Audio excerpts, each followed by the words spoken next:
Each year, for 30 days, 1.5 billion Muslims around the world fast during the month of Ramadan. You may have heard about Ramadan as a time during which followers of Islam abstain from food and drink each day from dawn until sunset. But there's much more to this month than simply not eating or drinking. Ramadan is the 9th month of the Islamic lunar calendar. Being lunar means, in effect, that within the span of every 30 years or so, the month of Ramadan falls in each of the 4 seasons, hence the just nature of the lunar system. Just imagine the month arising at the same time every summer or every winter, which brings us to an interesting question. It's hard enough to abstain from food and water for a whole day. How do people do it in the summer? Not even water? Actions that Muslims are commanded to avoid during fasting hours include eating, drinking, smoking. Then they are free vis-a-vis these actions until daybreak of the following day. The time to break the fast, or in other words, to feast, coincides with sunset. It is often a fun time for families and friends who share meals and invite each other over for dinner, or dine with their local community at a mosque or center. Obviously, there are exceptions. For someone with health concerns who requires medications throughout the day, fasting is not an option for them.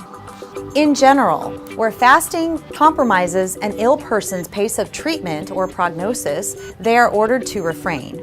Other exceptions include pregnant women, nursing mothers, postpartum women, children, travelers, and seniors who either cannot tolerate fasting or upon whom fasting is harmful. Almost everyone else, fasting is fair game. The month of Ramadan is a time of reflection and self-improvement in terms of oneself, one's behavior with other people, and one's relationship with the divine. Fasting has much inner and outer wisdom underlying it. It is a way for a person to feel solidarity with the millions of poor and hungry people around the world who are fasting day and night without a choice.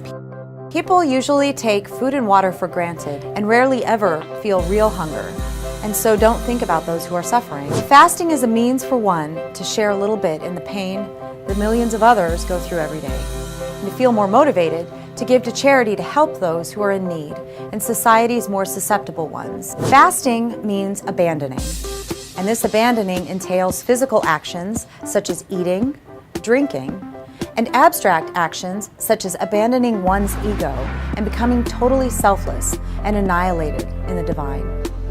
With all actions, there is an inner and an outer meaning. The inner objective in fasting is to attain an inner state of silence.